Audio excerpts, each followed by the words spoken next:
Welcome to the latest edition of Fundamentals. This time around, I'm going to look at one of the so-called passive funds that sits within our list of 72 favourite funds, namely iShares FTSE 100 ETF. This is an exchange-traded fund, or ETF. It's designed to track the performance of the underlying assets and then deliver that performance minus its running costs. In this case, the ETF is tracking the UK's highest profile stock market benchmark, the FTSE 100, which in essence includes the 100 largest UK quoted firms as measured by their market capitalisation, although there are a few other inclusion criteria as well, such as corporate governance and the percentage of shares available for trading. The ETF uses physical replication to provide performance, which means it owns the actual underlying stocks. The largest individual holdings are currently Megabank HSBC, British American Tobacco, oil majors Royal Dutch Shell and BP, and drug developers GlaxoSmithKline. Drinks play Diageo, another drug company AstraZeneca, and Vodafone following close behind. One thing to note then is that the top 10 stocks represent no less than 43% of the assets. So if you do buy this index tracker, you need to make sure that you're comfortable with all of those names because they have a huge say on its overall performance. This rather skewed weighting also impacts the sector mix provided by the FTSE 100 and therefore, by extension, the ETF or tracker. Financial services, consumer staples and energy are the three biggest exposures at 21%, 19% and 14% of the total assets respectively.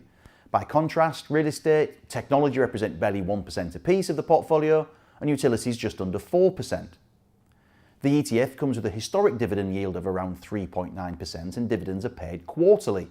As a further point, the portfolio holdings are rebalanced quarterly too, in order to ensure that they represent an accurate picture of the FTSE 100 index and its performance. The ongoing charge figure for the ETF is just 0.07%, which is extremely cost competitive. The product is the joint cheapest ETF out of a field of 24, while the lowest ongoing charge figure for an actively managed UK large cap equity fund is around the 0.3% a year mark. This ETF is 17 years old, and it comes with a 3-star ranking from Morningstar for those who put value in such things. Those are the mechanics. The next question is why an investor would potentially consider this ETF for their portfolio today, and I think there are 3 factors to consider. The first is that historic dividend yield of 3.9%, and based on current consensus analyst forecasts, that figure is expected to be around 4% for calendar 2017. Over 50 FTSE 100 firms reported first half numbers over the summer, and only Pearson, Admiral and Provident Financial announced reductions in their ordinary dividend, while increases from most of the others added up to an aggregate 15% year-on-year advance. That underpins the yield forecast for this year and means that the FTSE 100's yield easily beats the returns available on cash or UK government bonds, albeit, of course, in exchange for extra capital risk. The second reason is, well, the FTSE 100 is trading very near its all-time highs, buoyed not just by the dividend yield on offer, but also its international exposure. Around 2/3 of the index's earnings come from overseas, so the lower the pound goes, the more those foreign earnings are worth when they're translated back into sterling.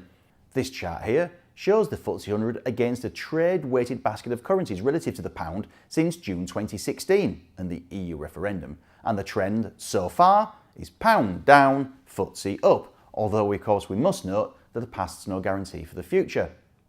This means that the ETF itself has done well, as we can see here from this 5-year chart.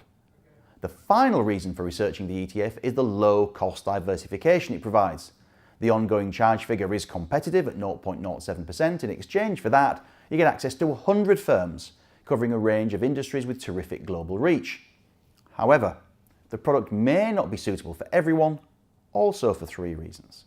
First, as we've already flagged, the FTSE 100 is heavily skewed in terms of its market cap, income and dividends to just a dozen or so stocks and 3 or 4 sectors.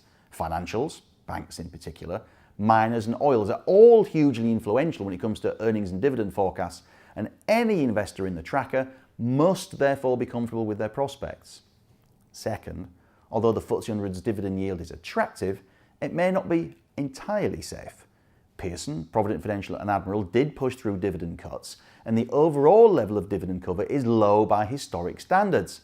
Ideally, you want to see profits cover total dividends by 2 times or more. This provides some safety in the event of a sudden economic shock or company-specific problems. Yet aggregate FTSE 100 cover is just 1.6 to 1.7 times right now, a historically low figure as we can see here. So if there is an unexpected economic downturn, then dividends and that yield could maybe come under pressure. The third thing to think about is how the UK is doing relative to other global options, and the answer is not bad. This chart shows total returns, capital gains plus dividends in sterling from all of the major geographic regions in 2017 to date. The UK ranks 4th of 8, better than say the US and Japan, but nowhere near Western Europe or Asia. You may therefore need to be aware of any home bias when it comes to deciding where to put your cash and get the best risk-adjusted returns.